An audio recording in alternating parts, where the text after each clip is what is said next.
वर्षावासाच्या निमित्ताने या ठिकाणी उपस्थित असलेल्या आदरणीय भिक्खू डॉक्टर सत्यपाल महादेव यांना अभिवादन करतो।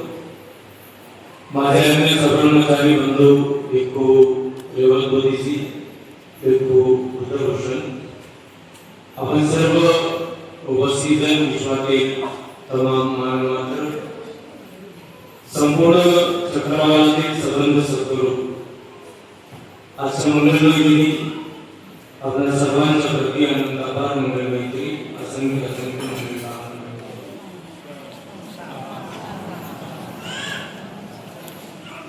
आषाढी पौर्णिमेच्या या उत्सवात आपण या ठिकाणी उपस्थित आहोत। सकाळी आपल्याला त्याबद्दल सांगितलं आहे की वर्षावासाचा हा आरंभ आहे, वर्षावासाचा पहिला दिवस आहे। तथागतांच्या काळापासून ही संस्कृती, ह्या घडामोडी वर्षावासाच्या आजपर्यंत भिक्खू संघामध्ये आहे। वर्षावास असे दोन शब्द आहेत त्यामध्ये। वर्षा ऋतूमध्ये एकाच ठिकाणी केलेला निवास त्याला आमच्याकरिता वर्षावास असं म्हणतात। त्यावेळेला भगवान राजगृहामध्ये असताना वर्षावास या संस्कृतीची सेवा असते। बुद्ध प्राप्तीनंतर भगवान श्रीकृष्णांनी प्रथम उपदेश केला सारनाथ पैसेबद्दल वेगवेगळ्या ठिकाणी। कार्तिक पौर्णिमेला म्हणजे आषाढी पौर्णिमेपासून कार्तिक पौर्णिमेपर्यंत भगवान तिथेच होते। कार्तिक पौर्णिमेला सारनाथवरून भगवान निघाले महाबोधी वृक्षाला अभिवादन करण्यासाठी। महाबोधी वृक्षाच्या आसपास परिसरामध्ये तथागतांनी काही दिवस विचरण केले। बुद्ध प्राप्तीच्या पूर्वी मगध नरेश राजा बिंबिसार याने सिद्धार्थाला एक विनंती केली होती की तू राजपुत्र आहेस, तरुण आहेस, सुकुमार आहेस, कुटुंबात कलह झाला असेल किंवा कोणत्याही कारणाने तू परिव्राजक बनला असेल, परंतु मी तुला माझे अर्धे राज्य देतो, तू इथे राज्य करणे पुन्हा एकदा ग्रस्तांसाठी परत ये। सिद्धार्थाने त्याला नकार दिला। त्यावेळेला मगध नरेश राजा बिंबिसार सिद्धार्थाला म्हणाला होता की जेव्हा केव्हा तुझी उत्कृष्ट बुद्धी होईल, जेव्हा केव्हा तुला ज्ञान प्राप्त होईल, तेव्हा मला उपदेश देण्याकरिता माझ्या राज्यामध्ये तू या। त्याचं स्मरण ठेवून भगवान समर्थ कार्तिक पौर्णिमेला सारनाथवरून निघाले, महाबोधी वृक्षाकडे आले। काही कालावधी त्यांनी तिथे व्यतीत केला आणि त्यावेळेला नदीमध्ये राहणारे काश्यप कुळातील जटाधारी साधू नदी कश्यप उर्वेला, आज ज्याला बुद्धगया आपण म्हणतो त्याचं खरं नाव उर्वेला आहे। उर्वेलाच्या क्षेत्रामध्ये राहणारे जटाधारी काश्यप कुळातील साधू उर्वेला कश्यप आणि गया शहरामध्ये राहणारे जटाधारी काश्यप कुळातील काही साधू गया कश्यप असे जवळपास 1000 जटाधारी साधू तथागतांचे शिष्य होते, भिक्खू बनले। त्या सर्वांना सोबत घेऊन बिंबिसाराचं एक स्मरण करत करत भगवान बुद्ध राजगृहामध्ये आले। 7 पर्वतांचं शहर आहे राजगड। त्या काळाला मगध प्रांत होता, त्या मगध प्रांताची ती राजधानी। भगवान श्रीकृष्ण विशाल भिक्खू संघासह आपल्या राजधानीत आले। निलगिरी पर्वतावर त्यावेळेला भगवान होते। राजा बिंबिसार जेपर्यंत रडत जाईल तेपर्यंत रडत गेला, पुढे पाणी जाऊन भगवंतांना त्याने अभिवादन केले. तो अगदी प्रसन्न झाला आणि त्याने भगवंतांना तशी विनंती केली की तथागतांनी आमच्या राजधानीत काही काळ वास्तव्य करावं. विशाल भिक्षुसंघासह भगवंतांच्या अन्न वस्त्र निवाऱ्याची औषधोपचाराची जबाबदारी मी घेतो. आणि भगवंतांनी त्याला होकार दिला. मगध राजा बिंबिसाराचा 100 एकरचा एक बगीचा होता, रमणीय बगीचा होता. त्यामध्ये वेळूचे वन होते, ज्याला वेळूवन असं नाव होतं. तो 100 एकर बगीचा मगध राजा बिंबिसाराने बुद्ध प्रमुख असलेल्या भिक्षुसंघाला त्याने दान केला. भगवंतांच्या निवासाची त्याने व्यवस्था केली, भिक्षूंच्या निवासाची व्यवस्था केली आणि नियमितपणे त्यांच्या भोजनाची व्यवस्था तो करत असतो. तिथून जवळच निगंडनाथ पुत्र ज्याला महावीर जैन आपण म्हणतो तो राहतो आणि त्याचे शिष्य राहत असतात. राजगृहाच्या आसपास 16-17 सांप्रदायिक होते. संजय मेडल, तुर्काजी, केशवगडी आणि त्यासारखे जाती जाती प्रत्येकाचे कोणाचे 50, 100, 200 असे शिष्य होते. भगवान बुद्ध वेळूला त्या 1011 भिक्षूंच्या मध्ये उपदेश करत असत. लोक ऐकत असत की भगवान समर्थ अतिशय वास्तविक धर्माचा उपदेश करतात. आणि मग ते इतर संप्रदायाचे अनुयायी असणारे लोक भगवान बुद्धाचा उपदेश ऐकण्यासाठी म्हणून जात असत. आणि एकदा उपदेश ऐकला की ते बुद्ध धर्माने संघाला शरण जात असत, बुद्धाचे अनुयायी होत असत आणि आजन्म धर्माची आराधना करत असत, उपासना करत असत. इतर संप्रदायाचे शिष्य साधू सुद्धा त्याला श्रवण गौतम काय उपदेश करतो की लोक त्याच्याकडे जातात हे पाहण्यासाठी म्हणून तिथे जात असत.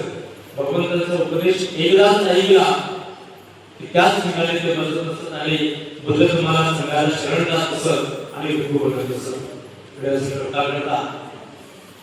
हजारोच्या संख्येने भिक्खू वेळोवेळी विचरण करत असत. मगध राजा बिंबिसाराने एक दिवस भगवंतांना आपल्या मनातील एक विचार बोलून दाखवला की बाबा वर्षा ऋतूमध्ये पावसाळ्याच्या दिवसात भिक्खू भ्रमण करतील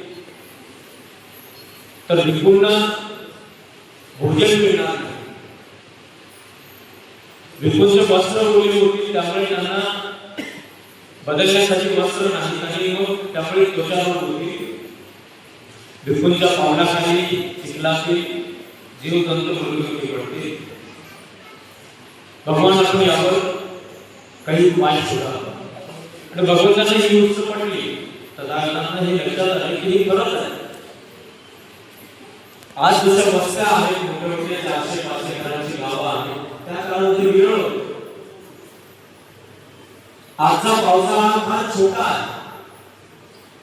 मी माझ्या लहानपणी पाहिलेल्या पावसाळ्यामध्ये 8-10 दिवस झड लागायची, पण आता थोडंसं अजून कमी झालंय.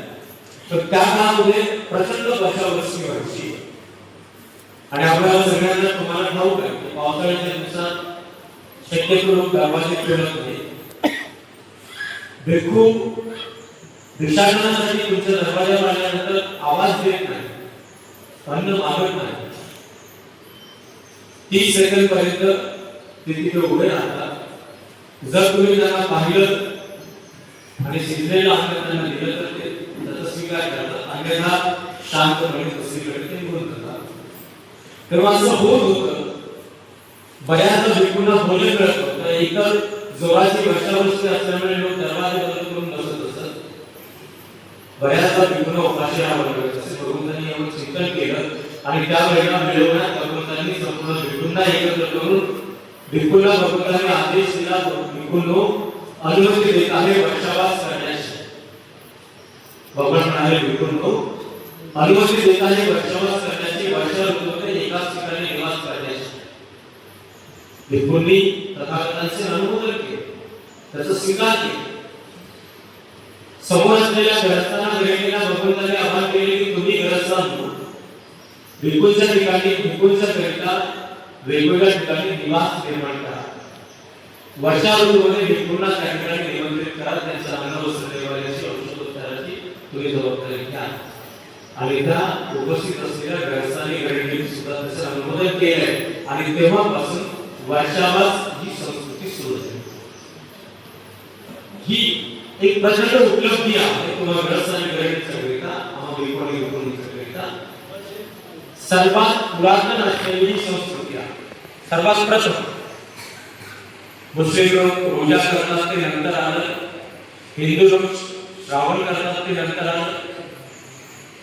जैन लोक चालीसा करतात ते नंतर आलं.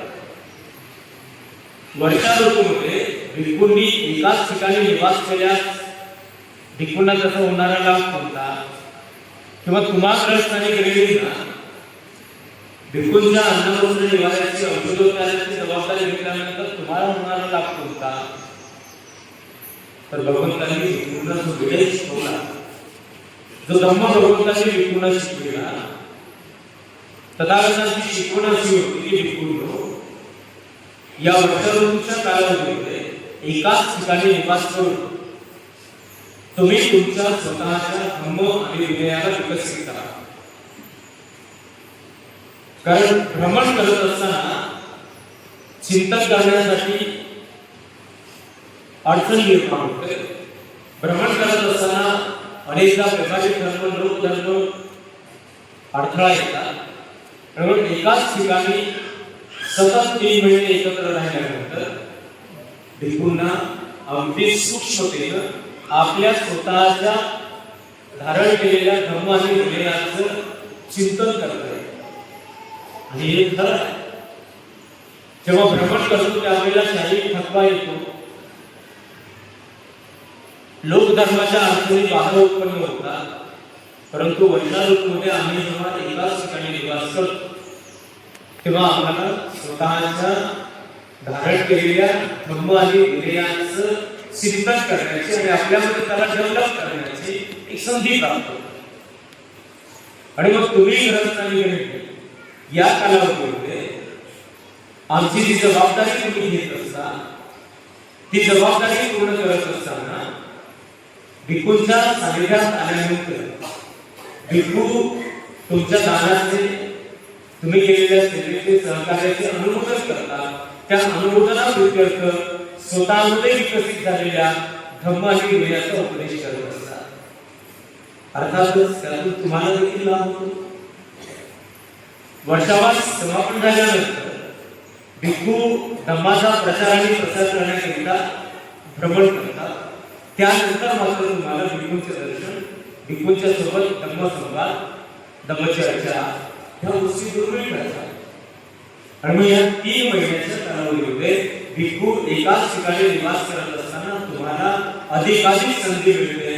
दान, शील, भावना, समाधी, प्रज्ञा वेगवेगळ्या स्वरूपात आपण धारण केलेल्या धर्माची विनयाला विकसित करण्याची ह्या सर्व गोष्टी बौद्ध संस्कृतीमध्ये सर्वात पुरातन आहेत.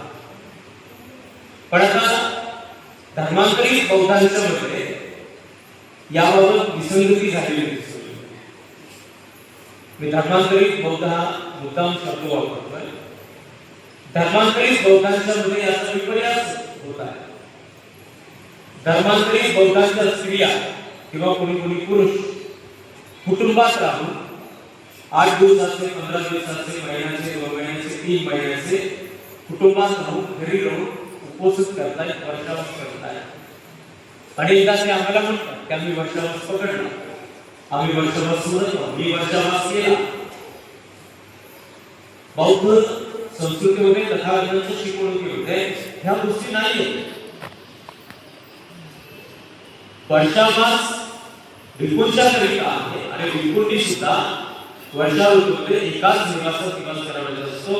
एक मुभा आम्हाला त्या विनयामध्ये आल्यानुसार की प्रकृतीच्या कारणाने किंवा एखाद्या धार्मिक उत्सवामध्ये सहभाग होण्यासाठी भिक्खूंना बाहेर जाण्याची गरज पडली तर विधिन एका आठवड्यात भिक्खूला आपल्या त्या अधिष्ठानाच्या निवासामध्ये परत यावं लागतं.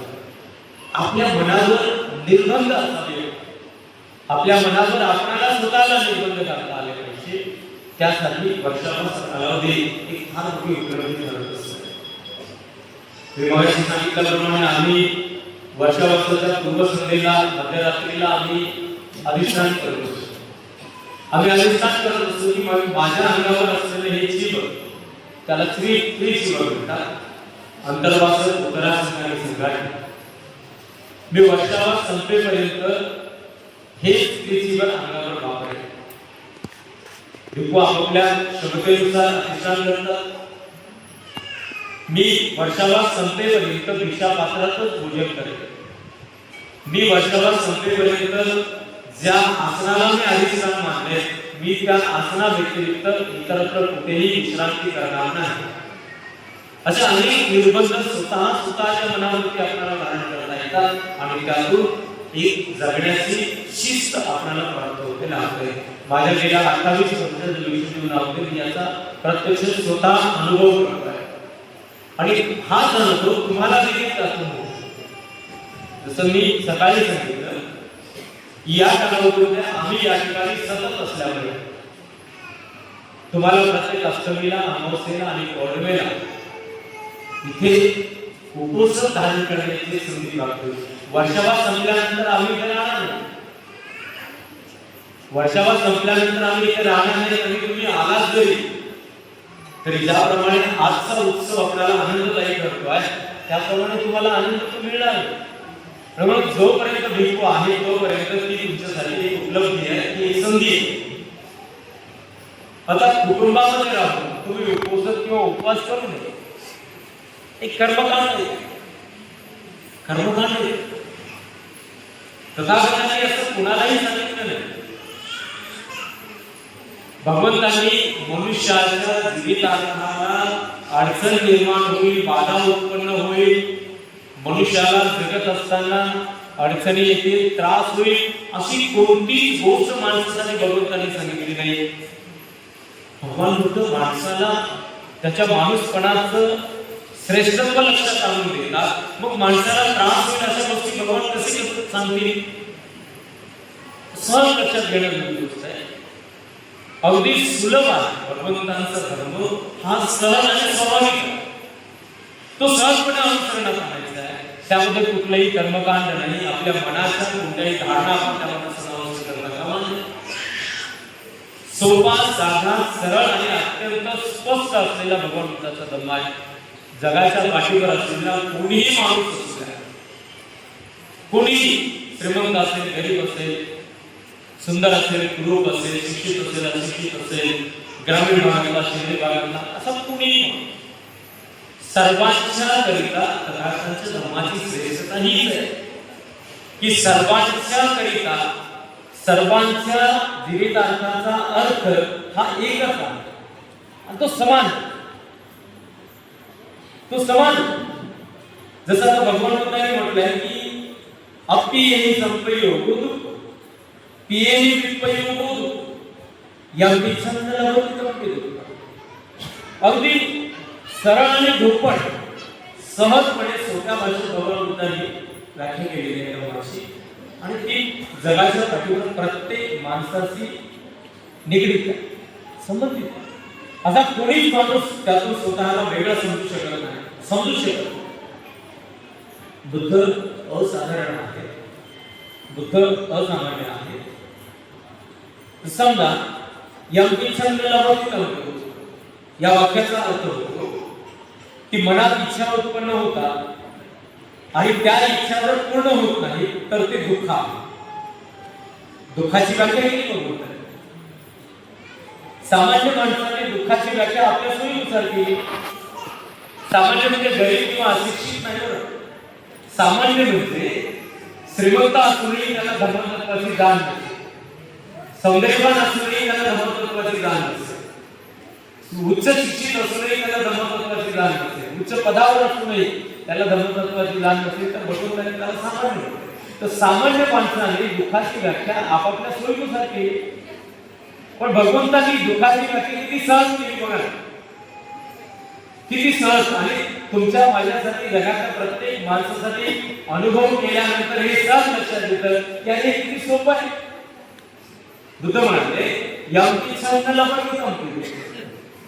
तुमच्या मनात इच्छा उत्पन्न होतात, जिवंत आहात म्हणजे मनाचा तो स्वभाव आहे आणि त्या इच्छा उत्पन्न होणारच. पण जेव्हा त्या पूर्ण होत नाही तेव्हा मात्र दुःख होतं आणि ते फार मोठं दुःख असतं. ते फार मोठं दुःख असतं आणि मग त्या दुःखाला दूर करण्यासाठी माणूस ईर्ष्येने पेटतो. मला हे पाहिजे होतं आणि ते मला मिळत नाही, मला ते का मिळत नाही, मी ते मिळवण्याचा प्रयत्न करेन, मला ते मिळावं, मला ते मिळावं, मी ते मिळवेन आणि सतत माणूस त्याचा पाठलाग करतो. आधीच त्याच्या मनात दुःख उत्पन्न झालेलं आहे आणि त्याला तो अधिक वाढवत जातो. सामान्य माणूस याप्रमाणे दुःखाला सहज आणि सहज स्वीकारतो आणि जीवनभर त्याला सांभाळून ठेवतो. पण किती सहजपणे त्यातून बाहेर पडता येईल भगवंतांनी सांगितलंय. भगवंतांचं धर्म हा योगाशी म्हणालो त्याप्रमाणे जगातला एक टोकाचा श्रीमंत व्यक्ती, जगातला टोकाचा श्रीमंत व्यक्ती, मग तू ख्रिश्चन असेल, जैन असेल, शीख असेल, ईसाई असेल, अजून हिंदू असेल, बौद्ध असेल, मुसलमान असेल, जगातला एक टोकाचा श्रीमंत व्यक्ती त्याच्या मनात इच्छा उत्पन्न झाली आणि ती जर पूर्ण झाली नाही आणि त्याला जर कोणी विचारले की बाबा तुझ्या मनात इच्छा उत्पन्न झाली होती आणि ती पूर्ण झाली नाही, तुला आनंद होत असेल, त्याला आनंद होईल का? त्याला दुःखच होईल. आणि जगातला एक टोकाचा दरिद्र व्यक्ती, निर्धन व्यक्ती, अगदी शेवटच्या टोकाचा निर्धन व्यक्ती, त्याला जर कोणी विचारले की बाबा तुझ्या मनात इच्छा उत्पन्न झाली होती आणि ती जर पूर्ण झाली नाही तुला फार बरं वाटत असेल, तर तो टोकाचा निर्धन व्यक्ती सुद्धा म्हणेल की नाही मला दुःख झालं. म्हणजे मग केवढी समानता आहे. ही दोन माणसं दोन टोकाला असून ती एक आहे. ही दोन माणसं दोन टोकाला असून ती एक आहे. श्रीमंतांच्या बाबतीत, गरिबांच्या बाबतीत, सौंदर्यवानांच्या, कुरूपांच्या बाबतीत, समाजाच्या बाबतीत समान आहे आणि ते अगदी सहज आहे. अप्पी येई संपयोग भगवंतांनी व्याख्या केली अप्रिय जनांचा सहवास हे दुःख आहे. एखाद्या जगातल्या सौंदर्यवान व्यक्तीला विचारले की मला तुला न आवडणारा व्यक्ती तुझ्या सहवासात आला तर तुला फार आनंद होत असेल, तो म्हणेल का मला फार बरं वाटत नाही. सौंदर्यवान असूनही तो म्हणेल की मला माझ्या सहवासात नसते, मला न आवडणारा व्यक्ती माझ्या जवळ आला की मला फार चीव वाटते. म्हणतो की असं व्यवहारिक कर्म आहे. भगवंतांनी उपदेश केला त्यातून कोणत्याच माणसाचा व्यवहार सुटत नाही. जगातला एक अत्यंत क्रूप असलेला व्यक्ती असेल, स्त्री किंवा पुरुष असेल, आणि त्याला जर म्हटलं की बाबा तुला न आवडणारा व्यक्ती तुझ्या सहवासात राहतो म्हणजे तुला मजा वाटत असेल, तो म्हणे नाही मला फार वाईट वाटतं, मला फार चीड येते, कधी कधी मी त्याच्यापासून दूर जाऊ, कधी कधी मी त्याला दूर करू. केवढी समानता. जगाच्या पाठीवर इतर कोणत्याही धर्मतत्वामध्ये एवढी समानता तुम्हाला पाहायला मिळणार आहे आणि हे आपल्याला अनुभव करायचा आहे. आणि मग सामान्य माणूस हा व्यवहार करतो. मला न आवडणारा व्यक्ती माझ्या सहवासात आला तर तो माझं काही नुकसान करणार नाही, तो माझं काय नुकसान करणार. पण मला न आवडणारा व्यक्ती माझ्या सहवासात आला तर मी मात्र माझं नुकसान करून घेतो, मी ईर्ष्येने पेटतो, मी जळतो, माझ्या डोक्यामध्ये हिंसा उत्पन्न होते. त्यावेळेला त्याचं काय होईल ते नंतर, ज्याच्या प्रति मी इच्छा करतो त्याचं काय होईल ती गोष्ट नंतर आहे. पण आधी मात्र मी पेटतो, आधी मला त्याचे धक्के सोसावे लागतात, आधी मी जळतो. बुद्ध असं सांगतात की तुम्ही दुसऱ्यांच्या इतरांच्या कारणाने पेटत नाही, स्वतःला तुम्ही पेटून घेत असता. आणि ही गोष्ट जर सामान्य माणसाने लक्षात घेतली तर मग मात्र सामान्य मनुष्य हा खऱ्या अर्थाने बुद्ध धर्म आणि संघाचा अनुयायी ठरतो. हे सूक्ष्मतेनं तुम्हाला जाणून घेण्यासाठी आठवड्यातला एक दिवस चिंतन करायचं. उपोषण, उपोषण या शब्दाचा अर्थ होतो स्वतः जवळ राहणं. कोणी कोणत्या धर्मसंस्थापकांनी त्याला त्याग म्हटलंय, कोणी काय म्हटलंय, कोणी काय म्हटलंय, परंतु तथागतांच्या बौद्ध वाङ्मयामध्ये उपोषणाचा अर्थ होतो स्वतः जवळ राहणं. तुम्ही व्यावहारिक धर्मामध्ये आहात, तुम्हाला फार काही असं कटाक्षाने आमच्यासारखं जे करता येत नाही तुम्ही ते करण्याचा प्रयत्न करू नका. पण लोक धर्मामध्ये, व्यावहारिक धर्मामध्ये राहून सुद्धा आठवड्यातला एक दिवस तुम्हाला सेपरेट करता येतो आणि ते शक्य आहे. ते शक्य आहे. इथे कोणी कोणाला मारून मुसलमान केलेलं नाही केलं तर असं नुकसान होईल असं धरून तरी म्हटलंच नाही. हे फ्लेक्सिबल आहे. तुमच्या सुविधेनुसार तुम्हाला अनुसरण करायचं आहे, पण त्या सुविधा मनाने वाढवू नका. पण आम्ही मनाने सुविधा मनाने वाढवतो. नाही मला अडचण आहे, नाही अमूल झालं, मला अडचण आहे, मला असं झालं, मला वेळ नाही, ह्या मनाने वाढवलेल्या सुविधा आहेत. परंतु एक मात्र शाश्वत सत्य आहे की बौद्ध धर्मामध्ये कोणीही कोणाला मारून मुसलमान केलं जात नाही. जबरदस्ती इथे कोणी तक्रार नाही केली. भगवान बुद्धाने असं कधी म्हटलं नाही की यावर मी तुम्हाला उपदेश करतो. एखादा प्रश्न कुठेतरी निर्माण व्हायचा आणि तो प्रश्न घेऊन लोक भगवंतांच्याकडे यायचे, त्याची उकल भगवान करायचे आणि तो भगवान बुद्धाचा उपदेश ठरायचा. आणि अगदी सहजपणे लोक धर्माशी निगडीत असलेल्या गोष्टी भगवंतांनी धर्मामध्ये उपदेशामध्ये आपण सांगितलेल्या आहे. उपोषण ही एक प्रकारे तुम्हा ग्रस्त आणि गणितीच्या करिता आचारसंहिता आहे असं तुम्ही ग्रहित करा. आचारसंहिता मी माझ्याकडचा शब्द वापरत आहे, कारण आचारसंहिता ही तुम्हाला लवकर कळेल. टीआय सेशन आला होता तेव्हापासून आचारसंहिता म्हणजे काय आपल्याला काय लागेल. त्या आचारसंहितेचं उल्लंघन केलं तर सरळ जेल आहे, तिथे जमानत सुद्धा आहे, बरोबर, म्हणजे पनिशमेंट शिक्षा आहे. तसं दर आठवड्याला तुम्ही आधी श्रावकांनी दिलेले आधी असलेले लोकसंत धारण करा, म्हणजे तुम्हाला एक जगण्याची शिस्त लागेल. आचारसंहिता आपल्याला शिस्तीनं जगायला शिकवते. ही आचारसंहिता बाबासाहेबांच्या राज्यघटनेतून आली आणि बाबासाहेबांच्या राज्यघटनेचे मूळ तत्व बुद्धाच्या तत्वज्ञानामध्ये आहे. हे सगळं आपल्याला मिळालंय. आपण फार धन्यवाद. हे सोपं करून आपल्याला प्रत्येकाने दिलंय. भगवान बुद्धांनी मुळातच हे अत्यंत सोपेपणाने सांगितलंय. तथागतांच्या नंतर त्या काळातल्या भिक्खूंनी सुद्धा ते अगदी सहजपणे त्याला जसंच्या तसं लोकांच्या मध्ये रुजवलंय.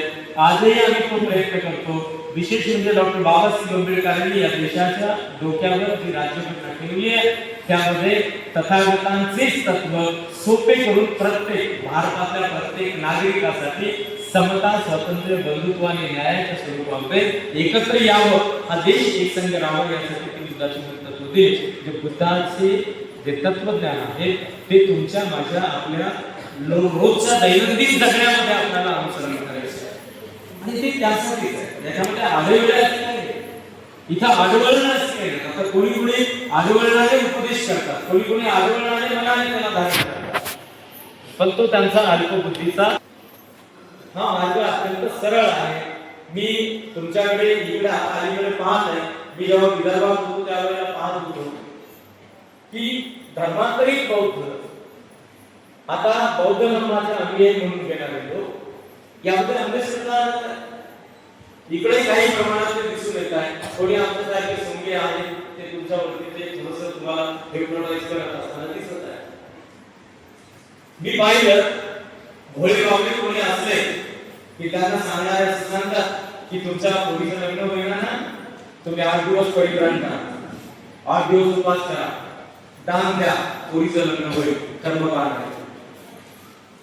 तुमच्या मुलाला नोकरी लागत नाही ना, तुम्ही यावर्षी वर्षावास करा. आम्हाला सांगायला लागतं तुम्ही येईल आणि मग ते आपण विवेक जागरूक ठेवून कोणत्याही गोष्टीचा स्वीकार केला पाहिजे. आपला विवेक जागरूक ठेवून कोणत्याही गोष्टीचा स्वीकार केला पाहिजे. मला तुम्हाला हे लक्षात आणून द्यायचं होतं की कुटुंबात राहून तुम्हाला आठवड्याचे, 15 दिवसाचे, महिन्याचे, 2 महिन्याचे, 3 महिन्याचे उपवास करता येणार नाही.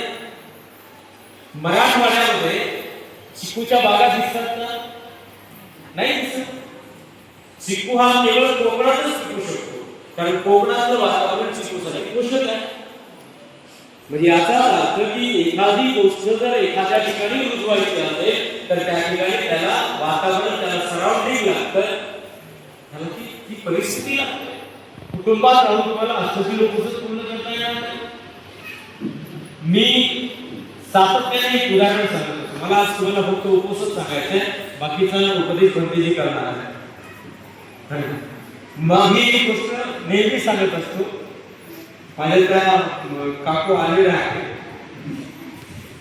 एक आमच्या एका एरियाची घटना आहे पौर्णिमांकडची.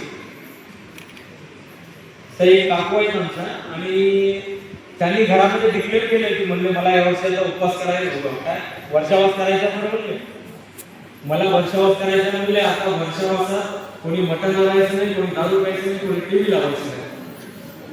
काका आले की माझ्याकडे, काका आले, काका म्हणले बनते वर्षावास काय भांडलं, वर्षावासाला काका भांडलं म्हणले.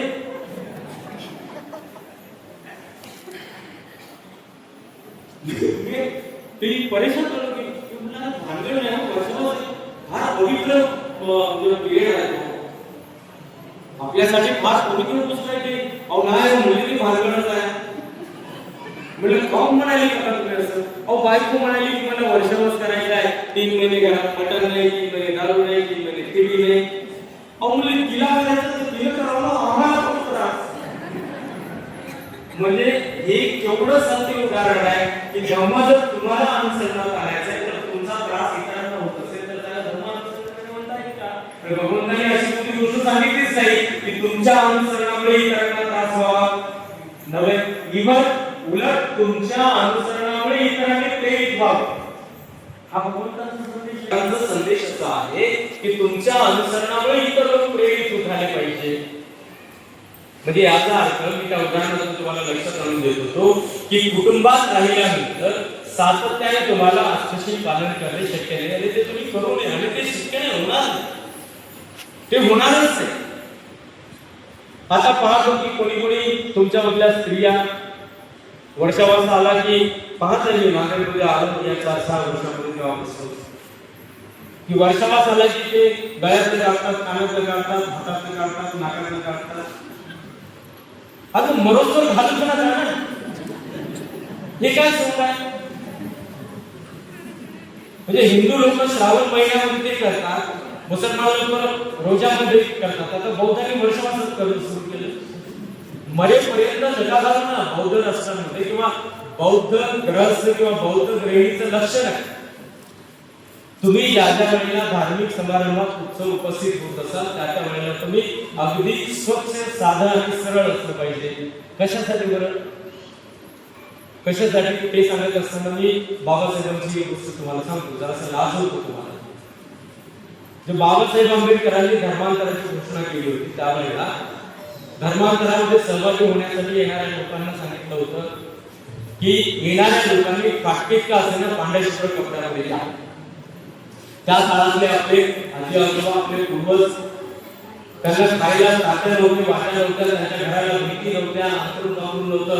मात्र बाबासाहेबांचा शब्द म्हणजे श्वासापेक्षा अनमोल म्हणून फाटकेच कपडे त्यांनी शिवून धुवून स्वच्छ करून गाठोड्यात बांधून दिले. नागपूरला गेल्यावर धर्मांतराच्या दिवशी सकाळी सकाळी त्यांनी त्या अंबाझरीच्या तलावावर आंघोळी केल्या आणि ते फाटके मात्र पांढरे कपडे घालून ते तिथे गेले. बाबासाहेबांचा आदेश, त्यांच्याकडे काहीच नव्हतं पण निष्ठा होती बाबासाहेबांची. आमच्या घरी जळ नव्हता, जळ मात्र बुद्ध विहारात आले की फॅशन, रंगीबेरंगी कपडे. म्हणजे माहित आहे सगळ्यांना, माहित आहे. तुम्हाला का माहित नाही का? ते पुन्हा पुन्हा सांगावं लागते, माहित आहे ना तुम्हाला. मग त्याच्यामध्ये एक गोष्ट आहे पांढरे शुभ्र.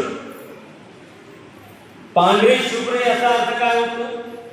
ज्यावर सुईचा टोका एवढा डाग असेल तर तो दुरून दिसतो, त्याला म्हणतात पांढरे शुभ्र. धर्मांतरित बौद्धांनी त्याची व्याख्याच बदलवली. स्त्रिया पांढऱ्या साड्या घालून यायला, त्यांच्या काठाला पदराला अशोक चक्राची डिझाईन, पिंपळाच्या पानाची डिझाईन, कोणाला जरीची डिझाईन, कोणाला कशाची डिझाईन. पांढरे शुभ्र याचा अर्थ त्यावर अगदी कुठलाच दुसरा रंग नसावा. नाही तर मग ते आता चट्ट्या म्हणतात आता ह्यांच्या अंगावर पांढरे, आता ह्या मुलीच्या अंगावर पांढरे, ते म्हणते पांढरे, पण त्याच्यावरती दुसरा रंग आहे, त्याच्यावरती दुसरा रंग आहे. तर असे रंगी कपडे असले त्याला काय नसतं बघा. तुम्हाला सांगतो एक गोष्ट, ते एक बैल असते ना, बैल, एखाद्या बैलाला एक काळा चट्टा राहते, एक गुलाबी चट्टा राहते, पांढरा चट्टा राहते. अशा बैलाला कोणत्या रंगाचा बैल म्हणतात बरं? पांढरा बैल म्हणतात. त्याला पांढरा म्हणतात, त्याला काळा म्हणतात, त्याला पिवळा म्हणतात. पांढरा शुभ्र हे मी तुम्हाला उपसनाच्या निमित्तानं उदाहरण करून वर्तमानातील घटना म्हणून तुम्ही दिसता म्हणून सांगितलंय. तुम्हाला ते शक्य आहे. सगळं शुभ्र आणि केवळ पांढरे कपडे घालणं काय करते? बाकी सगळे नखरे संभव होता. सॉरी मी मान्य होतो. बाकी सगळ्याच गोष्टी होतात आणि मग हेच का होऊ नये? तर बाबासाहेबांच्या बद्दल किंवा बौद्ध धर्माबद्दल तेवढी निस्साय आहे तुमच्यामध्ये, पण त्याचं स्वतःचं चिंतन वरवरचं आहे, वरवरचं. त्याचा उद्देश असा होता. चंद्रपूरच्या धर्मांतराची गोष्ट एक अशी होती की 3.5 लाखापेक्षा अधिक लाख लोक चंद्रपूरला आले होते. तर चंद्रपूरच्या धर्मांतरात असलेल्या लोकांना मी विचारलं, त्यांनी सांगितलं आणि डी आर आंबेडकर स्पीचेसमध्ये त्याचं उदाहरण देतं. चंद्रपूर, गडचिरोली, वर्धा, यवतमाळ या आसपासच्या 4 जिल्ह्यातल्या एका दुकानात म्हणजे पांढरा कपडा शिल्लक राहिला नव्हता. काहीच नव्हतं त्या लोकांकडे, खायला नव्हतं, अंगावर काही नव्हतं आणि पांढरा कपडा त्यांनी दुकानात शिल्लक राहू दिला नाही. बाबासाहेबांचा शब्द होता. म्हणजे एक सांगायचं आहे की कुठल्याही धार्मिक समारंभात बुद्धविहारात जात असताना पांढऱ्या शुभ्र वस्त्रामध्ये तुम्ही स्त्रियांनी पुरुषांनी गेलं पाहिजे. आता उपसुताच्या निमित्ताने तुम्हाला हे सांगत असताना मध्येच मला याकडून सांगितलं की उपसुताच्या निमित्ताने जे तुम्ही अंगावरचे दागिने काढून ठेवता ते तुम्ही अगदी साधेपणाने दैनंदिन जीवनामध्ये जगाल. तुम्ही चांगलं नीटनेटकं जगावं या मताशी तर आम्ही सर्व सहमत आहोत. बाबासाहेबांनी ते दारिद्र्याची प्रशंसा केलेली अख्खं आयुष्य बाबासाहेबांनी जाळलं आम्हाला नीटनेटकाने उच्च जगता यावं यासाठी. परंतु काही गोष्टी अशा आहेत की ज्या ठिकाणी आम्हाला जसं जगायचं आम्ही त्या ठिकाणी तसं राहावं आणि ते राहिलं पाहिजे. तर तुम्हाला उपसथाच्या निमित्ताने मी ते यावरून हा विषय लक्षात आला होता की कोणी स्त्रिया 3 महिन्यामध्ये ते गळ्यातलं कानातलं नाकातलं मनगटातलं काय माती वसन असतं ते काढून ठेवतात.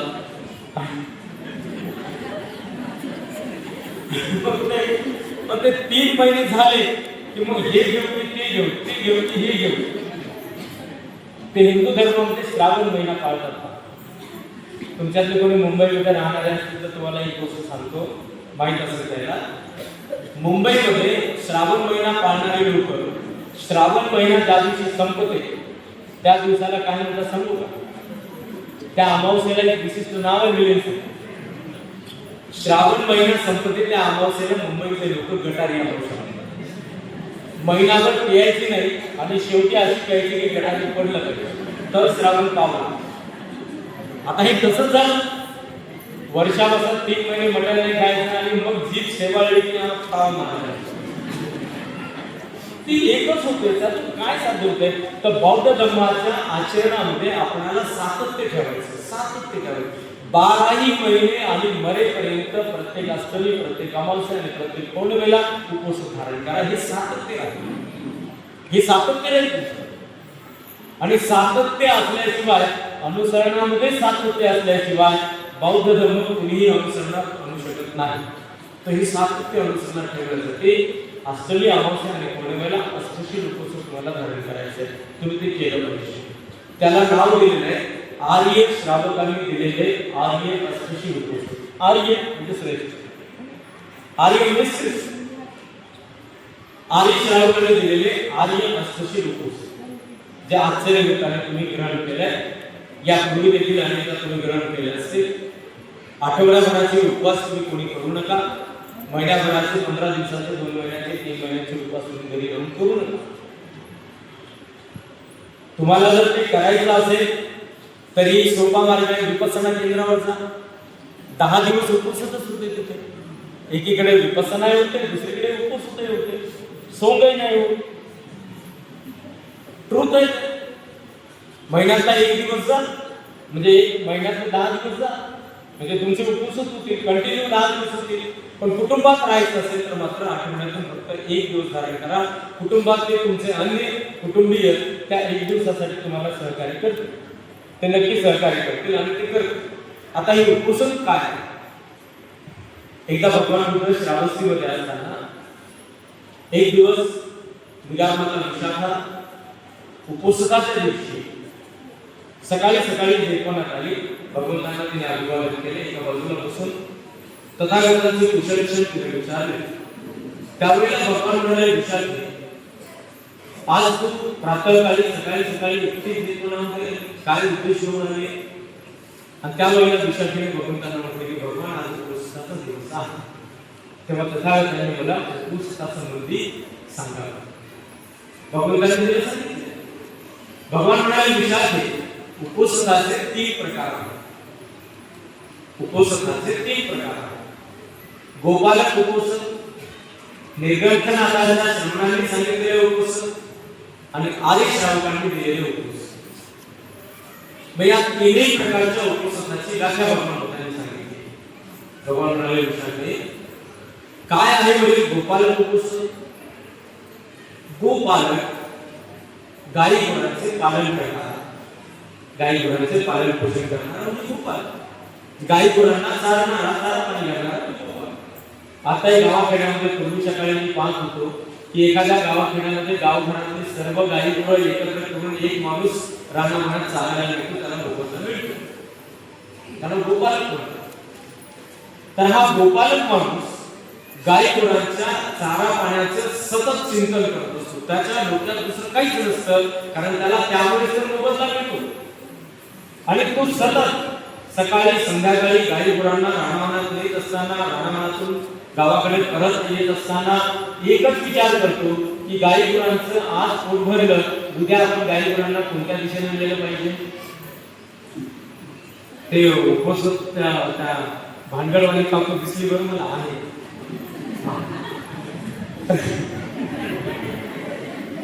तर तो गाई गुरांचं पालन पोषण करणारा माणूस सकाळच्या वेळेला एक विचार करतो की आता गाई गुरांचं पोट भरेल असं चारा पाणी कोणत्या दिशेला मिळेल.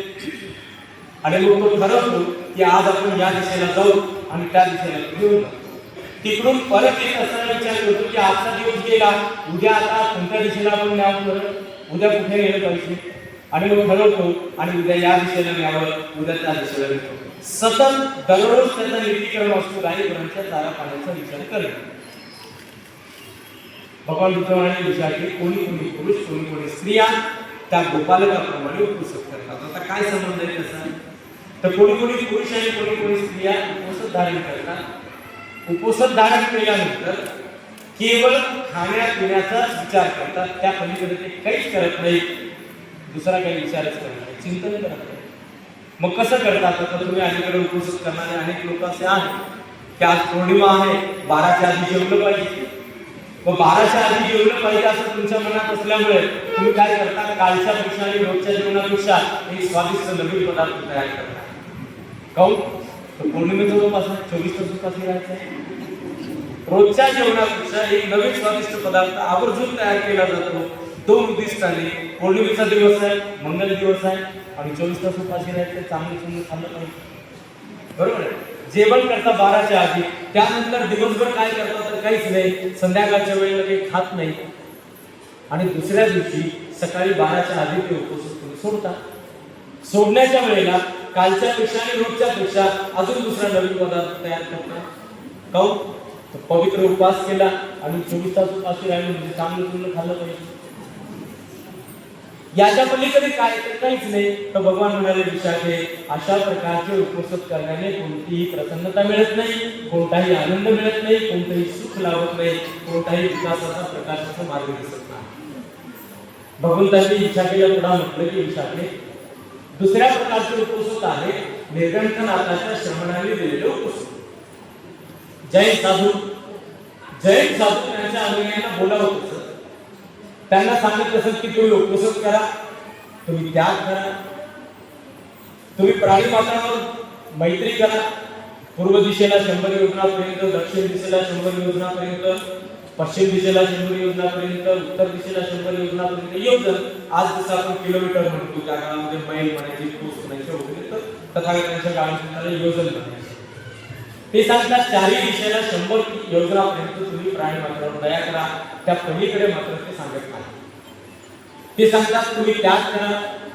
ते म्हणतात तुम्ही दिवसातून एकदा अन्न सेवन करा म्हणजे अन्नाचा त्याग होईल. ते सांगतात तुम्ही वस्तूंचा त्याग करा. आणि सांगत असताना निर्गंठनाथाचे श्रमण जैन साधू त्यांच्या अनुयायांना असं सांगतात की आमच्याकडे पहा, आम्ही आमच्या आईवडिलांचा त्याग केला. कोणी विवाहित असतील तर सांगतात आम्ही पत्नी आणि पुत्रांचा त्याग केला. ते म्हणतात आम्ही आमच्या माता पित्यांच्या संपत्तीचा त्याग केला, आणि जेव्हा ते एकांतात असतात तेव्हा मात्र त्यांच्या मनात फार मोठी चिंता उत्पन्न होते की बघा हे ग्रस्त किती साज शृंगार करून राहतात, आमच्या अंगावर तर वस्त्रही नाही, यांचे माता पिता आहेत, आमचे माता पिता असतील का, आमच्या माता पित्याची संपत्ती कोणी लुटली तर असेल. अनुयायांना सांगत असतात तुम्ही हे करा, परंतु स्वतः मात्र चिंताग्रस्त होतात, स्वतः मात्र काळजी करतात. आणि असे करण्याने, असा त्याग करण्याने कोणत्याही प्रकारचा आनंद मिळत नाही, प्रसन्नता लाभत नाही, विकासाचा आणि प्रकाशाचा मार्ग मिळत नाही. तर बुद्ध म्हणाले विचारले उपवासाचा तिसरा प्रकार आहे आर्य श्रावकांनी दिलेले आर्य अष्टशील उपवास. मी आज तुम्हाला फार थोडक्यात सांगत आहे, पुढे पुढे प्रत्येक उपवासाला एक एक मुद्दा विश्लेषण करून सांगण्याचा प्रयत्न करणार आहे. तर तिसरा प्रकार भगवान बुद्ध सांगतात तुम्ही आज उपवास ग्रहण केले, यापुढे ग्रहण का करावं ते तुमच्या लक्षात बसावून आज मी तुम्हाला थोडक्यात परिचय म्हणून सांगत आहे. भगवंतांनी विचार केला म्हटलं की विचारते उपवासाचा तिसरा प्रकार म्हणजे आर्य श्रावकांनी दिलेले आर्य अष्टशील उपवास. मग काय आहे बरं आर्य अष्टशील उपवास? तर भगवान म्हणाले विचारले कोणी कोणी ग्रहस्थ, कोणी कोणी गृहिणी उपवासाच्या निमित्ताने आर्य श्रावकांच्याकडे जातात, त्यांना आर्य अष्टशील उपवासाची याचना करतात, मागणी करतात, आणि आर्य अष्टशील उपवास ग्रहण केल्यानंतर ते अनुस्मृतीची भावना करतात. मग आर्य श्रावकांनी दिलेले आर्य अष्टशील उपवास ते का धारण करतात? तर मलिन असलेले मळालेले मन स्वच्छ करण्यासाठी. मळालेले मन स्वच्छ करण्यासाठी तुम्ही ग्रस्त आणि गृहिणींनी उपवास धारण केले पाहिजे. काय म्हणाले भगवान विशाखे, मलिन असलेल्या मनाला शुद्ध करण्यासाठी तुम्ही उपवास धारण केले पाहिजे. मनाची मलिनता, मन कशाने मळून जातं? लोभ, मोह, द्वेष, क्रोध, ईर्ष्या, स्वार्थ, अहंकार, सूडबुद्धी याने मन मळून जातं. आणि मग हे मन जेव्हा जेव्हा मलिन होते तेव्हा तेव्हा तुम्हाला एक संधी मिळते आर्य अष्टशील उपवास धारण करून त्याला स्वच्छ करण्याची, निर्मळ करण्याची. तर हे 8 दिवसाचा जो पिरियड आहे या कालावधीमध्ये गेल्या आठवड्यात जसं आज पौर्णिमा आहे, उपवास आहे, तर आजच्या आधी एक आठवडाभर तुम्ही जे पंचशील अनुसरण केलाय त्या पंचशीलाची परिपक्वता परीक्षण करण्याच्या हेतूने तुम्हाला अष्टशील उपवास धारण केलं पाहिजे. अष्टशील उपवास धारण केलं पाहिजे. मागच्या आठवड्यात ग्रहण केलेलं शील कुठे खंडित तर झालं नाही ना? मागच्या आठवड्यात ग्रहण केलेलं शील हे किती परिपक्व होत आहे? मागच्या आठवड्यात ग्रहण केलेलं शील अनुसरण करत असताना कुठे कोणती बाधा आली या सर्व बाबीचं चिंतन करण्यासाठी एक दिवस तुम्हाला अष्टशील उपवास धारण करायचंय. म्हणजे मी सुरुवातीला म्हणालो की उपवास म्हणजे स्वतः जवळ असणे, स्वतःचे परीक्षण करणे, स्वतःचे परीक्षण करणे म्हणजे उपवास करणे. आणि मग हे कसं होतं? तर भगवान म्हणाले विचारते ज्याप्रमाणे मळालेले शरीर स्वच्छ करण्यासाठी क्रमाक्रमाने प्रयत्न करावे लागतात, मळालेले शरीर स्वच्छ करण्यासाठी क्रमाक्रमाने प्रयत्न करावे लागतात. ते कसे? जसं शरीर मळालंय म्हणून बादलीभर पाणी घेतलं आणि केवळ बादलीभर पाणी जवळ घेतलं तर त्या पाणी जवळ घेण्याने शरीर स्वच्छ होत नाही. तर त्याचे काही क्रम आहे. जसं पहिल्या क्रमात बादलीभर पाणी जवळ घेणे, दुसऱ्या क्रमात कोरड्या असलेल्या शरीरावर ते पाणी ओतणे, तिसऱ्या क्रमात त्याला लेप लावणे किंवा साबण लावणे, त्यानंतरच्या क्रमात त्याला घासून सोडून काढणे, पुन्हा त्यानंतरच्या क्रमात त्यावर पाणी ओतणे आणि त्यानंतरच्या क्रमात कोरड्या कपड्याने त्याला स्वच्छ करणे. हे क्रमाक्रमाने केल्यानंतर माणसाला वाटतं की माझं मळालेलं शरीर स्वच्छ झालं. कोरड्या अंगावर कोणी साबण लावतं का? याच्यातला क्रम मागे पुढे होत नाही, त्याच्यातला क्रम मागे पुढे सुद्धा होत नाही. जर कोरड्या त्वचेला कोणी साबण लावत नाही आणि केवळ साबण लावल्यानंतर त्याला कोणी कोरड्या कपड्याने स्वच्छ करत नाही, तर हे सगळे क्रमाक्रमाने एकानंतर एक आहेत लागोपाठ आहे. तर अशा प्रकारचे काम करून माणूस मळालेले शरीर स्वच्छ करतो. तर भगवान म्हणाले विचारते ज्याप्रमाणे मनुष्य मळालेले शरीर स्वच्छ करण्यासाठी क्रमाक्रमाने प्रयत्न करतो विशाखे, त्याप्रमाणे क्रमाक्रमाने प्रयत्न करून तुम्ही गरज आणि गरजेने मळालेले मन स्वच्छ करण्याचे प्रयत्न केले पाहिजे.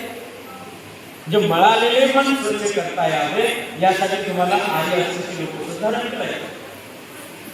माझा हे मळालेले मन स्वच्छ कसं होईल तर त्यासाठी प्रयत्न आहे. आणि ते प्रयत्न 4 प्रकारचे आहेत प्रामुख्याने: बुद्धानुस्मृती, धम्मानुस्मृती, संघानुस्मृती, शीलानुस्मृती. त्यानंतर आहे त्यागानुस्मृती आणि त्यानंतर आहे वर्णानुस्मृती. बुद्धानुस्मृती, धम्मानुस्मृती, संघानुस्मृती, शीलानुस्मृती, त्यागानुस्मृती आणि वर्णानुस्मृती ही अनुस्मृतीची भावना 24 तास करायची, पूर्ण दिवस आणि पूर्ण रात्र. पोषक धारण केलेले असताना पूर्ण दिवस आणि पूर्ण रात्र या 6 प्रकारच्या अनुस्मृतीची भावना करायची. आता ही अनुस्मृतीची भावना म्हणजे क्रमक्रमात सगळ्यात पहिल्यांदा बुद्धानुस्मृतीचीच भावना करावी लागेल.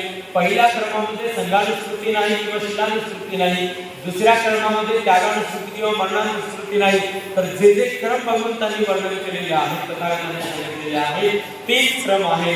बुद्धानुस्मृती, धम्मानुस्मृती, संघानुस्मृती, शीलानुस्मृती, त्यागानुस्मृती आणि मरणानुस्मृती ही जी 6 प्रकारची अनुस्मृती आहे, हे 6 प्रयत्न आहे मळालेले मन स्वच्छ करण्यासाठी. आणि ही किती हितकारक आहे, हे अत्यंत हितकारक आहे. जेव्हा जेव्हा मनुष्याचे मन मलिन होत असते तेव्हा तेव्हा मनुष्य हा अपायात पडत असतो. जेव्हा जेव्हा मनुष्याचे मन मळून जाते तेव्हा तेव्हा मनुष्य अपायात पडतो. अपाय म्हणजे दुःख, पीडा, यातना, वेदना, त्रास, कष्ट. जगातल्या वेड्या माणसाला जन्माला आल्यापासून मरणासन्न अवस्थेत अत्यंत जीर्ण झालेल्या अवस्थेत असलेल्या एखाद्या माणसाला कुणालाही विचारा की बाबाने तुला अपायात पडणे आवडेल का, तुला दुःख आवडतं का, तुला पीडा आवडतात का, तुला यातना आवडतात का, त्रास कष्ट तुला आवडतो का, तर कोणीही सांगेल की मला यातनं काहीच आवडत नाही. आणि जर आवडत नाही, ते नको वाटत असेल तर त्याला दूर करण्यासाठी प्रयत्न करा. त्याला दूर करण्यासाठी केले गेलेले प्रयत्न म्हणजे आर्य श्रावकांनी दिलेले आर्य असण्याची लोक. हे मनाची मलिनता दूर करण्यासाठी क्रमाक्रमाने केलेले प्रयत्न. त्यातला एक प्रयत्न मी थोडक्यात तुम्हाला सांगतो. बुद्धानुस्मृती, धम्मानुस्मृती आणि संघानुस्मृती म्हणजे बुद्ध वंदने, बुद्धाचे जे 9 गुण आहेत, इथे विश्वभगवा अर्हंत ही जी बुद्ध वंदना आहे ज्यामध्ये बुद्धत्वाचे 9 गुण आहेत. धम्मानुस्मृती म्हणजे संघवंदनेमध्ये साक्षात भगवंता धम्मो यामध्ये धम्माचे 6 गुण आहेत. आणि संघानुस्मृती म्हणजे संघवंदनेमध्ये संघाचे 9 गुण आहेत. तर बुद्धानुस्मृतीची भावना सातत्याने करायची आहे, 24 तास करायची आहे, तोपर्यंत करायची आहे. केवळ 1-2 उपवास करण्याने हे पूर्ण होत नाही, 2-4 महिन्याने पूर्ण होत नाही, तर अनेकदा आपल्याला हे उपवास करून बुद्धानुस्मृतीची भावना करावी लागते. जेव्हा बुद्धानुस्मृतीची भावना परिपूर्ण झाली त्यातून तुम्हाला स्वतःला असं वाटेल की आता मला बुद्धानुस्मृतीचा आनंद मिळतो, बुद्ध गुणांची मला ओळख झाली, बुद्ध गुणांना मी आत्मसात केलंय, बुद्ध गुणांच्या प्रमाणेच मी माझा आचरण विचाराने जगात धारण करतो, तेव्हा मात्र दुसरा क्रम धारण केला पाहिजे. म्हणजे एक संपल्याशिवाय दुसरा मार्ग अनुसरण करता येत नाही. दुसरा मार्ग म्हणजे धम्मानुस्मृती, धम्मगुणांचं अनुसरण. तिसरा मार्ग म्हणजे संघानुस्मृती. चौथा प्रयत्न म्हणजे शीलानुस्मृती, शील गुणानुस्मृती. हस्तशील उपवास धारण केला, शील गुणानुस्मृती मी आजच्या दिवशी तुम्हाला सांगतो. बाकीच्या अनुस्मृती ह्या येणाऱ्या प्रत्येक उपवासाला सांगण्याचा प्रयत्न करतो. शील गुणानुस्मृती हा एक प्रयत्न आहे. 24 तासाचा प्रत्येक क्षण काय प्रयत्न करायचा आहे की आज उपवासाचा दिवस आहे. तुम्ही ग्रस्त किंवा गृहिणी ज्यांनी उपवास धारण केला असेल, आज उपवासाचा दिवस आहे आणि आज मी आर्य श्रावकाकडून अष्टशील उपवास ग्रहण केलाय. या अष्टशिलामध्ये मी असं ग्रहण केलंय की मी प्राणीहत्या करणार नाही.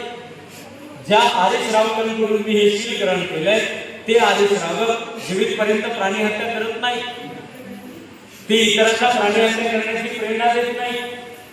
ते आर्य श्रावक ज्यांच्याकडून मी हे शील ग्रहण केलंय ते प्राणीहत्या करणाऱ्यांची प्रशंसा करत नाही, त्यांना बक्षीस देत नाही, त्यांना पाठबळ देत नाही.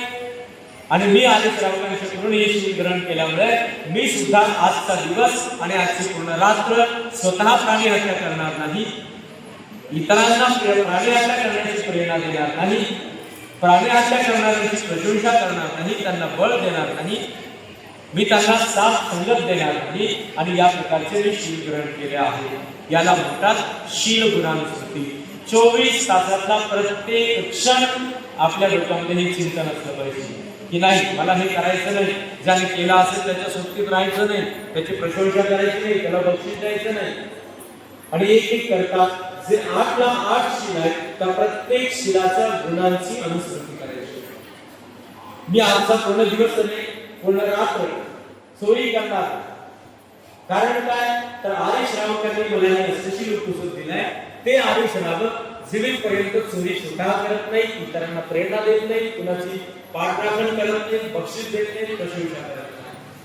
आणि त्या आर्य श्रावकांकडून मी शील ग्रहण केल्यामुळे मी सुद्धा आजचा दिवस आणि आजची पूर्ण रात्र चोरी करणार नाही, इतरांना चोरी करण्याची प्रेरणा देणार नाही, आणि चोरी करणाऱ्याची प्रशंसा करणार नाही, किंवा त्याला पाठबळ देणार नाही, त्याला सपोर्ट करणार नाही.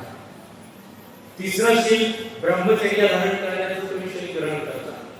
दैनंदिन जीवनामध्ये तुम्हा ग्रस्तांनी घडली ना सहवासात राहण्याची संधी आहे, पण तो एक दिवस तुम्ही ग्रस्तांनी घडली ब्रह्मचर्याला धारण केला पाहिजे.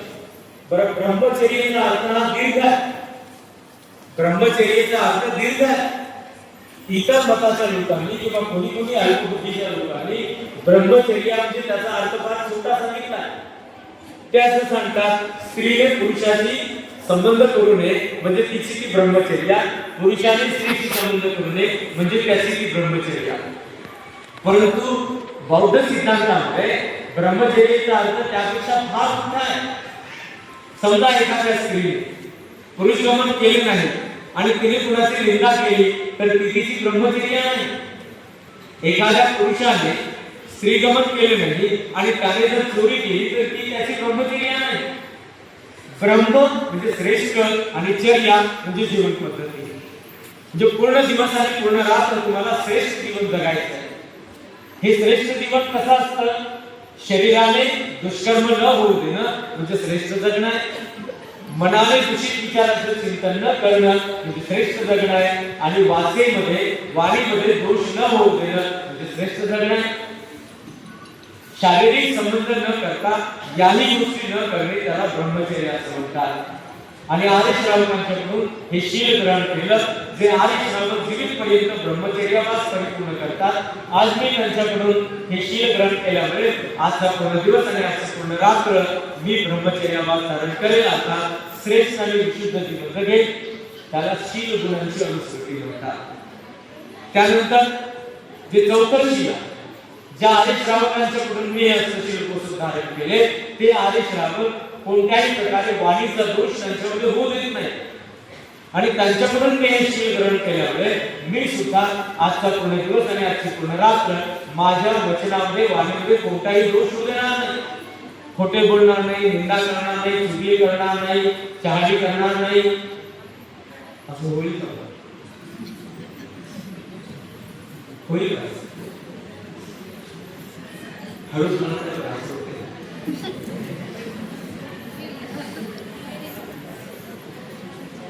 त्याच्याशिवाय तो खाल्लेला पचतच नाही. उपवासात राहू की ना पण काय पाहू अगदी सोपा साधा सरळ मार्ग वाणीचा दोष होऊ द्यायचा. त्या दिवशी शील गुणाची अनुस्मृती केली जाते. ज्या आर्य श्रावकांनी मला हे शील दिलंय ते जीवनभर वाणीचा दोष त्यांच्यामध्ये होऊ देत नाही. आणि मी सुद्धा आजचा पूर्ण दिवस आणि आजची पूर्ण रात्र माझ्या वचनामध्ये कोणताही दोष होणार नाही, अशा प्रकारचे कोणतेही कर्म मी करणार नाही. शील गुणाचं. त्यानंतर पाचवं शील ज्या आर्य श्रावकांकडून मी शील ग्रहण केलंय ते आर्य श्रावक मनाला वेदून करणाऱ्या कोणत्याही मद्य आदी पदार्थांचं सेवन करत नसतात. त्यांच्याकडून मी शील ग्रहण केलंय आणि म्हणून मी सुद्धा आजचा पूर्ण दिवस आणि आजची पूर्ण रात्र मनाला वेदून करेल, मद्य आदी कोणत्याही वस्तूचे सेवन करणार नाही. कारण मन जेव्हा बेधुंद होतं तेव्हा त्यातून अकुशल विचार उत्पन्न होतात आणि अकुशल विचार उत्पन्न होतात तर नक्कीच अकुशल कर्म घडतात. आणि म्हणून मनाला अधिकाधिक मी आजचा पूर्ण दिवस आणि पूर्ण रात्र अधिकाधिक स्थिर राखण्याचा प्रयत्न करतो आणि त्यासाठी मी शील ग्रहण केलंय. त्यानंतर 6वं शील विकार भोजना म्हणजे अवेळी भोजन करणार नाही. हे आर्य श्रावक ज्यांच्याकडून मी हे ग्रहण केलंय ते अवेळी भोजन सेवन करत नसतात. मी सुद्धा आजचा पूर्ण दिवस आणि आजची पूर्ण रात्र अवेळी भोजन करणार नाही. काल बाह्य भोजन करणार नाही. अवेळ म्हणजे चुकीची वेळ. भोजन सेवन करण्याची चुकीची वेळ. त्याला काय सांगितलं भगवंतांनी? सूर्योदयानंतर सूर्य किरण तेजस्वी होईपर्यंतची वेळ योग्य वेळ आहे. म्हणजे सकाळी सूर्य उगवल्यापासून ते साधारणतः 7 ते 7:30 8 वाजेपर्यंतची वेळ उपवासाच्या निमित्ताने अन्न सेवन करण्याची योग्य वेळ आहे. पण सूर्य किरण तेजस्वी झाल्यानंतर मध्यान्हापर्यंतची वेळ म्हणजे दुपारपर्यंतची वेळ ही अवेळ आहे, अयोग्य वेळ आहे. मध्यान्हानंतर दुसऱ्या दिवशी सूर्योदयापर्यंतची वेळ ही अयोग्य वेळ आहे. अवेळ भोजन करणार नाही. म्हणजे ज्याला अवेळ म्हटलेला आहे त्या अवेळा कोणत्या? तर सूर्योदयापासून सूर्य किरण तेजस्वी होईपर्यंतची योग्य वेळ आहे. सूर्य किरण तेजस्वी झाल्यापासून मध्यान्हापर्यंतची वेळ म्हणजे दुपारपर्यंतची वेळ ही अवेळ आहे. आणि मध्यान्हानंतर मध्यान्हाच्या वेळेला भोजन केल्यानंतर मध्यान्हापासून दुसऱ्या दिवशी सूर्योदयापर्यंतची वेळ ही अवेळ आहे. बरे हे का सांगितले भगवंतांनी? तर अवेळी अन्न सेवन करण्याने मनाला गुंगी येते.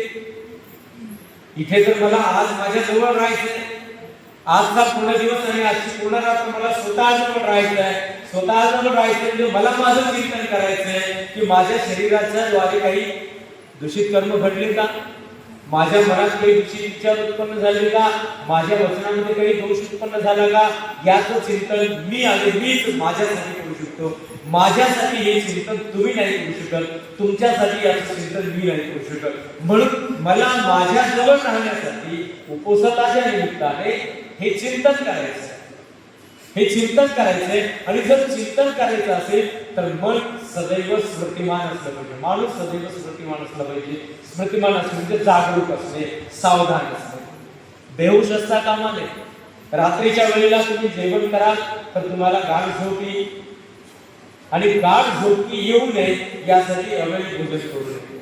मन हे गुंग होईल त्यासाठी अवेळी भोजन करू नये. आणि त्यानंतर अवेळी भोजन करण्यानंतर जे सात्वशील आहे आणि ते म्हणजे मनोरंजन न करणे आणि नैसर्गिक शरीराचा स्वभाव आहे त्याकडे नैसर्गिकरित्या त्याच दृष्टीने पाहणे. म्हणजे काय आहे की आजचा पूर्ण दिवस आणि आजची पूर्ण रात्र मी स्वतः नाच गाणे करणार नाही, इतरांचे नाच गाणे पाहणार नाही. शरीराच्या नैसर्गिक सौंदर्याला वाढविण्यासाठी कोणत्याही प्रकारच्या सौंदर्य प्रसाधनांचा लेप आदी कोणत्याही प्रकारचा मी वापर करणार नाही. माला गंगा आदी शृंगार साधनांचा वापर करणार. काय होतं यामुळे मन विचलित होतं. हे असं करण्याने मन विचलित होतं, मनोरंजनाने मन विचलित होतं, स्वतः नाचगाणे करण्याने मन विचलित होतं, इतरांचे नाचगाणे पाहण्याने मन विचलित होतं, साज शृंगार करण्याने मन विचलित होतं. आणि मन विचलित झालं तर मग मात्र ते मलिन होतं. मात्र मी मनाला स्वच्छ करण्यासाठी, मनाची मलिनता दूर करण्यासाठी उपवास धारण करत आहे. आणि म्हणून मी आज पूर्ण दिवस आणि आजची पूर्ण रात्र हे काहीही करणार नाही. आर्य श्रावकांच्या द्वारे मी श्री ग्रहण केले. ते आर्य श्रावक जीवनभर स्वतः नाचगाणे करत नाही, इतरांचे नाचगाणे पाहत नाही, शरीराचं सौंदर्य वाढवणे यासाठी कोणत्याही प्रकारच्या सौंदर्य प्रसाधनांचा, अलंकार आभूषणांचा अवलंब करत नाही.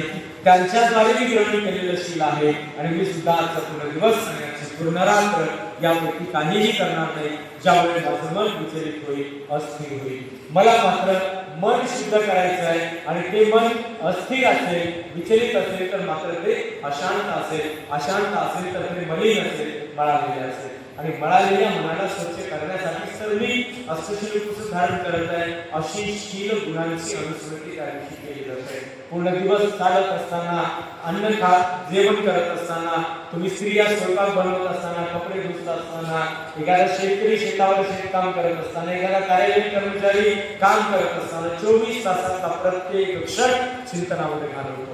एवढी सावधानता त्याच्यामध्ये राहावी यासाठी म्हणून हे शील आहे. आणि आठवं आणि शेवटचं शील आहे, उंच आणि महागड्या आसनावर बसणार नाही किंवा शय्या धारण करणार नाही. त्याचे कारण हे उंच आणि महागड्या आसनावर बसल्यानंतर किंवा शय्या धारण केल्यानंतर मनाला गुंगी येते. उपाशी असेल तरी गुंगी येते. मन अस्वस्थ होतं, मन अशांत होतं, मन मोहात पडतं. इथे तर मला मोह दूर करायचा आहे.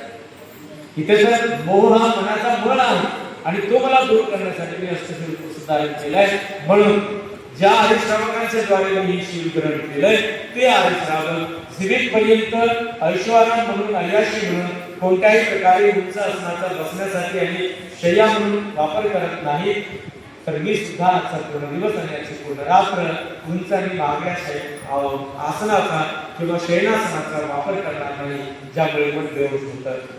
याप्रमाणे शील गुणाची अनुस्मृती पूर्ण दिवस आणि पूर्ण रात्र केली जाते. आता मी एकच प्रयत्न सांगितला. बुद्धानुस्मृती राहिली, धम्मानुस्मृती राहिली, संघानुस्मृती राहिली, त्यागानुस्मृती राहिली, मरणानुस्मृती राहिली. एकच प्रयत्न मी तुम्हाला सांगत आहे. ऐकत असताना तुम्ही अत्यंत एकाग्रतेने ऐकत आहात. तर ऐकत असताना तुम्हाला लक्षात आलं असेल की हे सगळं करायचं आहे तर महिनाभर सातत्याने कुटुंबात राहून शक्य आहे का? बघा, आत्ताच्या आता अनुभव येतो. हे जर सगळं करायचं आहे तर आठवडाभर कुटुंबामध्ये राहून 15 दिवस 2 महिने 3 महिने कुटुंबात राहून शक्य आहे का? शक्य नाही. आणि 24 तास मात्र हे शक्य आहे. कुटुंबातले इतर सहकारी, तुमचे पती, तुमच्या पत्नी, तुमचे मित्रबाळ, नातवंड सुद्धा 24 तास मात्र तुम्हाला सहकार्य करतील. उलट ते तुमचा आदर करतील की माझी आई, माझे वडील, माझे सासरे, माझी सासू, माझी पत्नी, माझे पती हे एवढं चांगलं काम करत आहेत आणि तुम्हाला सहकार्य करतील. आणि मग तो दिवस तुमच्यासाठी जगलेला असेल. तुमच्या त्या स्वतःच्यासाठी स्वतःजवळ जीवन जगण्याने तुमच्या आचरणामध्ये, तुमच्या विचारामध्ये, तुमच्या व्यवहारामध्ये एवढी प्रचंड प्रगती होईल, एवढा प्रचंड आदर्श त्यामध्ये निर्माण होईल की कुटुंबातले सर्वच्या सर्व लोक तुमचं अनुसरण करू लागतील. तुमच्यासारखं काही करतो सोडा, तुमचे शेजारी सुद्धा तुमच्याकडून प्रेरणा घेतील. अनेक परिचित आणि अपरिचित असणारे लोक तुमच्याकडे पाहतील आणि तुमच्यासारखं अनुसरण करायला लागतील. त्यासाठी आधी असं उपसम ग्रहण करायचं. आणि म्हणून मी तुम्हाला कटाक्षाने सांगतोय की 8 दिवस, 15 दिवस, महिना, 2 महिने, 3 महिने असा चुकूनही प्रयत्न करू नका. ते तोतांड आहे आणि ते अत्यंत चुकीचं आहे. ते चुकीचं आहे. आज सकाळी पौर्णिमेच्या निमित्तानं आजचा हा महान दिवस उत्सव म्हणून साजरा करत असताना मी सकाळी सांगितलेले 2 वाक्य आज प्रकर्षाने तुमच्यामध्ये दिसत आहेत. मी एका गोष्टीची कबुली घेतो आणि स्वीकारतो, मी माघार घेतो की मी तुम्हाला उगीच नाही म्हणून लागतो.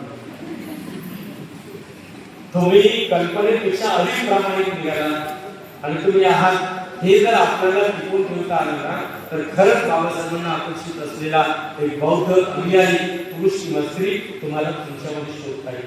आपल्याला आपल्यामध्ये पाहता येईल. बाबासाहेबांची फार मोठी कळवळ होती. माय हो, फार मोठी कळवळ होती. बाबासाहेबांच्या तळमळीचा जर सूक्ष्म विचार केला ना तर आपल्याला वाटेल आपण किती तुच्छ आहोत. काहीतरी करतो का बाबासाहेबांच्या सांगण्याप्रमाणे? काहीतरी करतो का बाबासाहेबांच्या सांगण्याप्रमाणे? मी किती तुच्छ आहे. ज्यांनी माझं लज्जांक दाखवण्यासाठी, माझ्या अंगावर कपडे मिळवून देण्यासाठी 4 लेकरं मिळाली त्याची पर्वा केली. माझ्या उपाशी कुणाला अन्न मिळावं यासाठी पत्नी मरण पावली त्याची पर्वा केलेली. मला अंगावर कपडे मिळावे, मला सुखी जगता यावं यासाठी त्यांनी जीव जाळला आणि मी मात्र त्यांच्या तळमळीचा विचार करत नाही. ही केवढी बाबासाहेबांच्या तळमळीचं चिंतन कराल तर मी सांगतो डोळ्याकडे असून खंडना. काय तुच्छ आहे आपलं जगणं. काय आहे आपलं जगणं अतिशय तुच्छ आहे. काहीच नाही त्यामुळे. एवढा महान, एवढा उंचीचा एक महान व्यक्ती आपल्याला एक छोटीशी गोष्ट सांगतो. एक छोटीशी गोष्ट सांगते की बुद्ध धर्माचं अनुसरण करा, त्याच्याशिवाय दुसरं काहीच करू नका. छोटी गोष्ट आहे. आता ते दिल्लीला कोणतं आंदोलन झालं, लाखो लोक तिथे एकत्र आले, परंतु त्यांना एवढं झालं एकट्या बाबासाहेबांनी कसा लढा दिला असेल त्यावेळेला. आता तर सगळं ऐकलं, सगळं असून आपल्याला एवढ्या अडचणी आहेत. काय होतं बाबासाहेबांच्या जवळ? बाबासाहेबांच्या जवळ त्यांच्या चरित्राची, त्यांच्या जीविताची शुद्धी होती, त्यांची महानता होती. या महापुरुषाने आपल्याला एक छोटी गोष्ट गोष्ट सांगितली की फक्त बुद्ध धर्माचं अनुसरण करा, दुसरं काहीच करू नका. देव धर्म कर्मकांड अंधविश्वास आयुष्याच्या संध्याकाळी त्यांच्या आयुष्याच्या शेवटच्या काळामध्ये ज्ञानचंद्र रत्न जिवंत असताना त्यांनी सांगितलं, बाबासाहेबांच्या कवितेतून रात्रभर हुंदक्याचा आवाज यायचा आणि बाबासाहेब थांबायचे नाही, रात्रभर रडायचे. एवढा निर्भय, एवढा निडर असलेला माणूस, या देशाचा एक आणि एकमेव माणूस असा होता महापुरुष बाबासाहेब आंबेडकर, की देशातले सगळे नेते एका बाजूला, एकटे बाबासाहेब एका बाजूला. एवढे निर्भय असलेले बाबासाहेब एका खोलीमध्ये बसून रडायचे रात्रभर. त्यांना तळमळ वाटायची, तुमची माझी येणाऱ्या पिढीच्या लोकांची तळमळ वाटायची. आम्ही त्याचा विचार करतो. बाबासाहेबांनी सांगितलेली आम्ही कधी मनावर घेतली का? काय जगत आहोत आम्ही, का जगत आहोत? अगदी लाजिरवाणं जगणं आहे आमचं, निरंतर जीवन आहे आमचं. जर बाबासाहेबांच्या तळमळीचा, बाबासाहेबांच्या शिकवणीचा, सांगण्याचा, जर आदेशाचा आम्ही विचार केला असेल आणि करत नसा, येणाऱ्या पिढीसाठी आपल्याला ही आदर्श ठरवायचा आहे, काहीतरी दिला आहे. बाबासाहेबांचा विचार केला म्हणजे मला संपत्ती दिली आहे. बाबासाहेबांचा विचार म्हणजे माझ्यासाठी फार मोठी संपत्ती आहे. एवढं जरी मला मिळालं तरी माझ्या मायबापाचे मी अनंत उपकार मानतो, अनंत आणि अनंत उपकार मानतो. माझ्या मायबापांनी मला दिलेलं हे येणाऱ्या पिढ्यांना, तुमच्या लेकरांनी, तुमच्या पुढच्या पिढ्यांना, येणाऱ्या लोकांनी जे आहे ते असं प्रबोधन धारण करावं. बाबासाहेबांची तळमळ लक्षात घेऊ. कर्मकांड करणं, अंधविश्वास करणं, देवधर्म करणं, निरर्थक असलेल्या सगळ्या गोष्टी सोडून देऊ. शरीराने स्वच्छ कर्म करू, मनाने स्वच्छ विचार करू आणि वाचेने वचनामध्ये विशुद्धता राखण्याचा प्रयत्न करू. बुद्ध धर्माचे अनुसरण करू.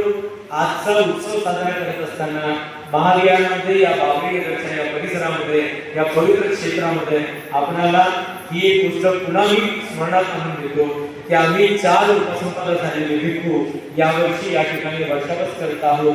इतिहासामध्ये प्रथमच आमच्यामध्ये आदर्श असलेल्या, आमच्यासाठी अत्यंत विद्वान आहेत सत्यपाल मोदीजी, PhD आहे, मिलिंद कॉलेजचे ते पालीचे विभाग प्रमुख होते.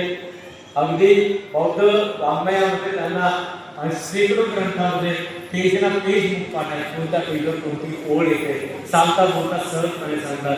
त्यांचा स्वभाव अत्यंत आदर्श आहे. आम्ही तर मी सकाळी बोलून टाकून राहते म्हणतो की मला स्वतःला फार फार आणि फार धन्य वाटत आहे की मी भारतामध्ये वर्षावस करत असताना आज बावरीनगरमध्ये डॉक्टर साहेबांच्या आग्रहाखाली या ठिकाणी वर्षावस करण्यासाठी थांबलो आणि त्यामुळे आमच्या महादेव सत्यपालमध्ये सानिध्य मिळालं. पहिल्यांदा इथे असं होत आहे. त्यामुळे या 3 महिन्यात दररोज सातत्याने या ठिकाणी धार्मिक उपक्रम राहणार आहेत.